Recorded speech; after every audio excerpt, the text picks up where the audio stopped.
I work at a gas station in rural Pennsylvania. It's a bit boring, but it's pretty easy and it pays alright. A few weeks ago, a new guy started. I'll call him Jeremy. Jeremy, he's pretty weird. He's about 25, 26, and he hardly speaks, but he's got the creepiest laugh I've ever heard. My boss and I both noticed this, but it's never been a problem. There's not so much we can do about it. Customers never complained, and he's always done his job fairly well up until a few weeks ago anyway. That's when things start going missing. Employee theft can be a problem at any business that sells consumer goods, and there's only one person working at a time at this gas station. It's a pretty small place. About 2 weeks ago, my boss started noticing that we were short on motor oil. At first it was a few containers at a time, then entire shelves and boxes from the back room.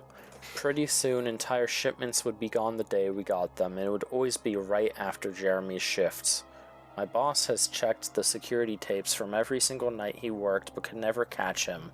Jeremy would lock up, close, and then the motor oil would be gone the next day. My boss usually takes the tapes home with him to try and catch Jeremy stealing, but his daughter had a softball game tonight, so he asked me to watch the tape for him. He offered to pay overtime under the table, so obviously I took that offer. There are 3 cameras, so he gave me 3 different tapes to check. I figured it would be a long night, but I'm trying to save up for a vacation. I really need the money. So I took them home, popped them in an old VCR, and sat back. 2 days ago, the last time he worked, Jeremy started at 4 p.m. Everything seemed pretty normal at first. He counted up his drawer, switched off with the girl who was working before him, and waited for the customer. The first person who came in was Mrs. Templeton. The timestamp on the video read 4:03, a regular. She picked up her cigarettes and a newspaper. The next customer was some local guy named Ron. He drives a motorcycle, usually comes in every few days. He filled up his tank, got a bag of beef jerky, paid with his credit card, and then left. Next was some guy with a cowboy hat. I'd never seen him before, but we get plenty of strangers passing through, just like at any gas station. He got $40 worth of diesel fuel, paid with a $100 bill, went on with his day. I sat back inside. The only thing more boring than doing this job is watching someone else do it. My boss's offer was enough to keep me watching though, so I left the tape on. Everything seemed pretty normal. I had a feeling that if Jeremy was stealing the motor oil, he knew we were suspicious. I didn't expect him to be dumb enough to let us catch on by camera. Things stayed boring and routine until about 5 o'clock. At 5:03, Mrs. Templeton came back in. She must have forgotten something, but she didn't. She bought the same pack of cigarettes as before, the same newspaper, paid with another 20, and that's odd, I thought, but then again, she's a bit absent-minded. I thought Jeremy should have told her she already got her smokes, but it's not against the rules to sell somebody the same thing twice. That's when Ron came in again. He bought another tank of gas for his motorcycle again, and the same pack of beef jerky. He paid with his card again. No big deal, I figured this was a weird coincidence. Mrs. Templeton is forgetful, and Ron probably owns more than one Harley. That's when the guy in the cowboy hat came back in, and I felt a chill run down my spine. Don't get diesel, don't get diesel, I found myself whispering to my empty living room, but sure enough, he did. He got $40 worth of diesel, paid with another $100. Every move he made was identical to the first visit, right down to the way he scratched his nose before he walked out.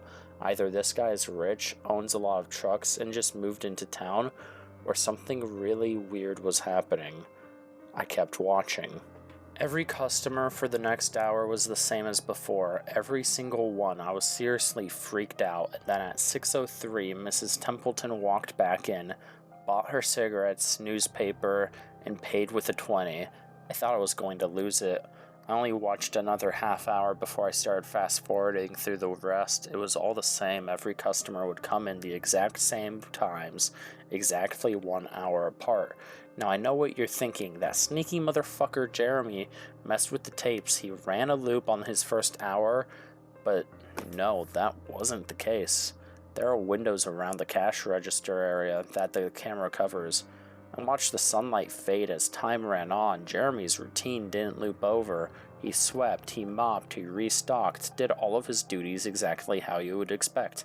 But the customers kept coming in all over and over again. I was panicked by this point. Something was seriously wrong with what I was seeing, and I had no explanation for it. I skipped ahead to when he locked up and walked out to his car. He didn't steal anything, but just left. He didn't steal anything, but I kept watching just to make sure. I fast-forwarded one last time to about midnight. At exactly 12:03, out of nowhere, Jeremy's face pops up on the camera. I don't mean he moved his head into view. I mean, 1 second the store was empty, the next his face was all I could see. He wasn't looking at the camera, he was looking at me. I was sure of it. I screamed and fumbled for the remote. By the time I grabbed it, he was gone just as soon as he had left. One frame he was there, the next he wasn't. My hands were shaking like crazy, but I popped in another tape. The other indoor camera shows the back area by the cash register, and I would be able to see how he got to put his face in the camera like that. I skipped ahead at 12:03, but there was nothing. I would have been able to see him standing on a chair or something on this tape, but he wasn't there. I didn't see him enter the store at all after he left. It's like he really wasn't there. He doesn't know the security code and no alarms were triggered. What I did see, however, was that at 12:03, the motor of oil vanished off the shelf, all of it, same as Jeremy's face. 1 second it was there, the next it wasn't. I turned that tape off and went to bed, but I couldn't get a wink of sleep. My body is exhausted, but my mind is racing. That tape was undoubtedly the creepiest, most disturbing thing I've ever seen in my life. I work in a few hours. My boss asked me to bring the tapes back in and let him know what I found, but really, what the fuck am I going to say? Jeremy works the night shift tonight directly after me, and the plan is for my boss to come in just before I leave and confront him with me, as I'm supposed to be the one who caught him stealing, but I have no idea what I'm going to do. I suppose I'll show my boss the tapes, but I don't want to watch them with him. I never want to see something like that again. I can't get that image of Jeremy just smiling directly into the camera out of my mind. It was the creepiest look I've ever seen on a human being. Anyways, I'm gonna try and get some last minute sleep, but before I go and deal with this, I'll let you guys know what happened. Update, 2:49 p.m. Updating from my phone. Apologies in advance for errors. My boss just finished watching the last of the tapes. I told him what to expect, but you can't really prepare for something like that. He's scared shitless. I am too. And Jeremy is due to come in at 4. We've got a little over an hour to get our shit together, but neither one of us knows what we're going to say to him. Is he just some fucked up guy who likes to steal motor oil and scare the shit out of people, or is he something else? I don't know, this is crazy, but does anyone else think he could do anything with the time loop? My boss said he never noticed anything like that in other tapes, but the way he popped up in this one made me think he knew I would be watching. It's like he wanted me to see what he could do, like he was showing off or something. The way he smiled in the camera, it was like a kid showing you a sandcastle they built. I don't know, I probably sound crazy. I sure feel the part. I'm going to take time to talk to my boss some more. We have to calm ourselves and figure out how to handle this. I'll update again tonight, but I have a terrible feeling about how this is going to play out. Update, 4:33 p.m. No sign of Jeremy. Tried calling him, but his phone has been disconnected. We're calling the police. Update, 5:33. No sign of Jeremy. Tried calling him, but his phone has been disconnected. We're calling the police. Update, 6:33 p.m. No sign of Jeremy. Tried calling him, but his phone has been disconnected. We're calling the police. Update, 7:33 p.m. No sign of Jeremy. Tried calling him, but his phone has been disconnected. We're calling the police. 8:33 p.m. No sign of Jeremy. Tried calling him, but his phone has been disconnected. We're calling the police. Update, 10:58 p.m. Holy shit, holy shit, holy shit. I just got home and saw my previous updates. Things make less sense now than ever. Here's what I can tell you. I went to work and Jeremy never showed up. My boss tried to call the police, as you're well aware. When I picked up the phone to call, the sun went out. I shit you not, that's what it looked like. Apparently I blacked out for exactly 5 hours because when I looked at the clock it was 9:33. I think I got stuck in Jeremy's time loop, but then I snapped out of it at the exact moment I blacked out.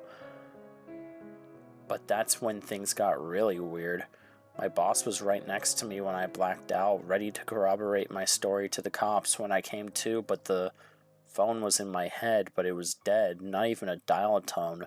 My boss was still right there, but he wasn't moving. He was standing up, but frozen. I looked at the clock again, and it wasn't moving. The second hand was stuck on 12. It was 9:33 exactly. The clock on the register wasn't moving either. My phone was frozen. There was even a customer at the register waiting for my boss to get him cigarettes. I'm betting that would have been his 5th pack of the day. I got the fuck out of there, didn't lock up, didn't turn the lights out, and sorry guys, I didn't grab the security tapes to upload on the internet, believe me. That was the last thing on my mind. The gas station is on a major highway, and cars were parked all along it, except they weren't parked, they were frozen. The people inside were sitting as still as statues. I got in my car and prayed it would start, and thank God it did. About halfway home, time started up again. The static from the radio turned into music like it's supposed to be, and from what I could tell by listening to the host talk in between songs, no one noticed the time freeze, whatever it is. I was the only one, and I'm sure Jeremy noticed as well. I still have no clue where he is or what he's doing. I'm hiding in my room, calling the police. I don't know if I ever got through to them before, or if I did, whether they took me seriously. I'm scared for my life, man. I'll update tomorrow if I can. Final update, 10:33 a.m. I finally fell asleep last night around 4. I have no idea how I did it, but I guess the exhaustion finally got the best of me. This morning I woke up to my phone ringing. It was my boss. He'd been calling me since 6. He woke up when time turned back on last night and immediately called the cops. They came to see what was wrong and he told them everything. The police around here are small-time guys. They were more concerned with the missing motor oil than anything, but my boss figured he would take it as long as he had their attention. They decided to go looking for Jeremy. We keep all our employees' applications on file, and since Jeremy just started working here, his was easy to find. They checked the address and headed over, but you're not going to believe what they found. The address he listed on his application was an empty lot, or at least that's what it is now. There used to be a house there, but it burned down in 1993. Being a small town, almost everyone remembers that fire. A family of 4 used to live there way back when. Rumor has it they had an estranged son who they never really talked about, but I can say for sure if that's true. What I can say is that after an insurance investigation, the fire was ruled as arson. The entire house was soaked in oil and torched with a Molotov cocktail. The entire family was sleeping when it happened. None of them survived. They never caught the one who did it. Rumor has it when they tried to contact the estranged son, no one could find him. My boss called and told me this, and when I freaked out, he asked me to come to the gas station.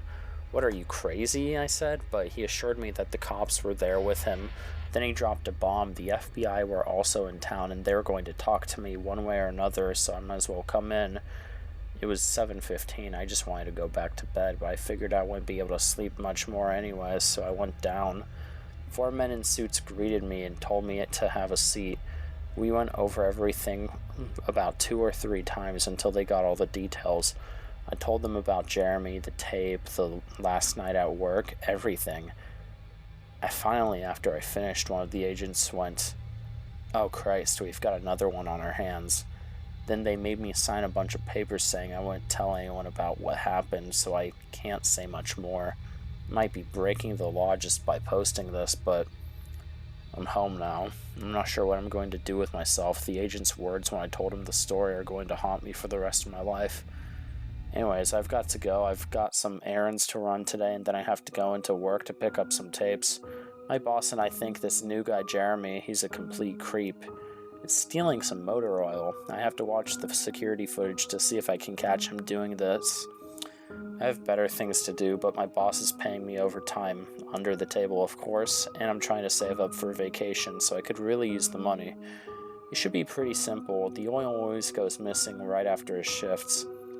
I figure I'll just watch the tapes, catch him in the act, and that will be that.